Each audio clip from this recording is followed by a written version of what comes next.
Bismillah, Assalamualaikum warahmatullahi wabarakatuh. Nahmaduhu wa nasta'inu wa nastaghfiruh wa na'udzubillahi min syururi anfusina wa min sayyiati a'malina. Asyhadu an la ilaha illallah wa asyhadu anna Muhammadar Rasulullah.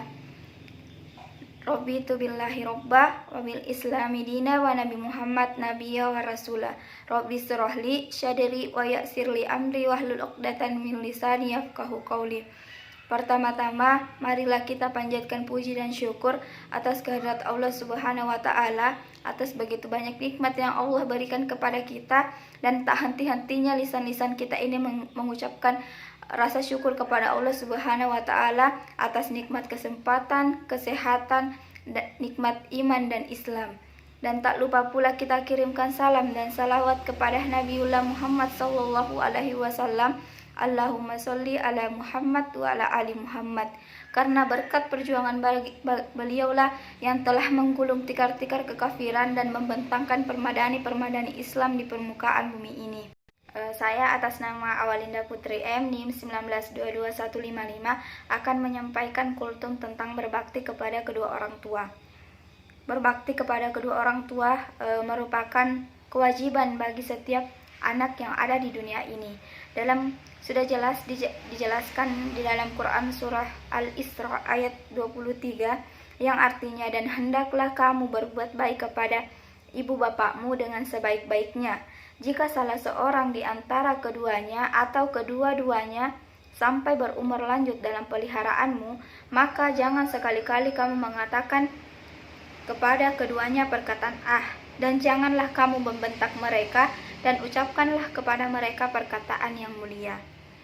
Begitulah Al-Quran menggambarkan tentang bagaimana manusia harus berbuat baik kepada kedua orang tuanya, karena memang sudah sepantasnya kita berbakti kepada kedua orang tua kita, karena begitu besar jasa mereka kepada diri kita yang telah merawat, membesarkan, bahkan mencurahkan jiwa dan raganya untuk membesarkan kita sampai seperti yang sekarang ini kita rasakan.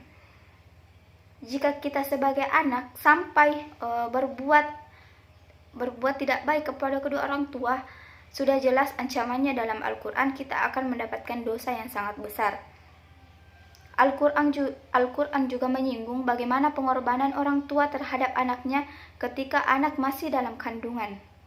Betapa susah payahnya ibu kita mulai dari mengandung, melahirkan, membesarkan, bahkan sampai kita besar, orang tua pun kita masih menafkahi kita, memberikan kita makanan, membiayai sekolah kita. Itulah salah satu bentuk bagaimana orang tua begitu menyayangi kita sebagai anaknya. Maka dengan tegas Allah memerintahkan dalam Quran surah Al-Luqman ayat 14, Allah berfirman, dan kami perintahkan kepada manusia berbuat baik kepada kedua orang tua ibu bapaknya. Ibunya telah mengandungnya dalam keadaan lemah yang bertambah-tambah dan menyapihnya dalam 2 tahun. Bersyukurlah kepada aku dan kepada kedua orang ibu bapakmu, hanya kepada kaulah kembalimu. Al-Quran adalah kitab pegangan umat Islam yang sangat sempurna. Semua hal-hal yang berhubungan dengan kehidupan ini telah tercantum dalam kitab yang mulia itu. Tak terkecuali tentang hakul awalat alal walid dan hakul walid alal aulad, hak anak terhadap orang tua dan hak orang tua terhadap anak. Di antara kedua orang tua ini, maka berbuat lebihlah terhadap ibumu, sebab surga di bawah telapak kaki ibu. Maksudnya surga kita berada di atas keriduan ibu. Ridho orang tua adalah ridhonya Allah. Jika orang tua tidak meridhoi kita, maka apapun usaha yang kita lakukan, Allah tidak akan meridhoi. Begitu besar ridho orang tua, begitu besar pengorbanan orang tua, sehingga ridhonya Allah adalah ridhonya orang tua adalah ridhonya Allah. Satu bentuk atau cara kita berbakti kepada kedua orang tua adalah dengan membantu meringankan pekerjaan kedua orang tua, menjadi anak yang soleh dan soleha, dan tidak membentak kedua orang tua kita.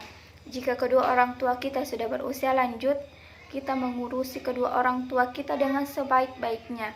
Dan jika kedua orang tua kita sudah meninggal, yang perlu kita lakukan salah satu bentuk baktinya kita adalah dengan mendoakan mereka menjadi anak yang soleh dan soleha. Dalam hadis dikatakan, artinya ridho Allah Subhanahu wa Ta'ala tergantung dari ridho kedua orang tua, dan kemurkaan Allah Subhanahu wa Ta'ala bergantung dari kemurkaan orang tua. Hadis riwayat Tirmizi, Ibnu Hibban, dan Hakim. Dari ayat ini sangat jelas bahwa jika orang tua sudah meridhoi kita, maka Allah Subhanahu wa Ta'ala juga akan memberikan ridhonya. Tetapi jika orang tua murka kepada kita, maka Allah juga akan memberikan murkanya. Jika kita tidak bisa menghargai orang tua, jika kita tidak berbakti kepada kedua orang tua, maka Allah akan secara langsung memberikan ridhonya. Itu tidak hanya kita rasakan di dunia, tapi juga di akhirat. Mungkin itu saja kultum dari saya. Jika ada kesalahan itu datangnya dari saya, dan jika ada kebenaran itu datangnya dari Allah Subhanahu wa Ta'ala. Semoga apa yang saya sampaikan ini bisa bermanfaat bagi semua orang yang melihat video ini. Lebih dan kurangnya mohon dimaafkan. Billahi fisabilil haq, fastabiqul khairat. Wassalamualaikum warahmatullahi wabarakatuh.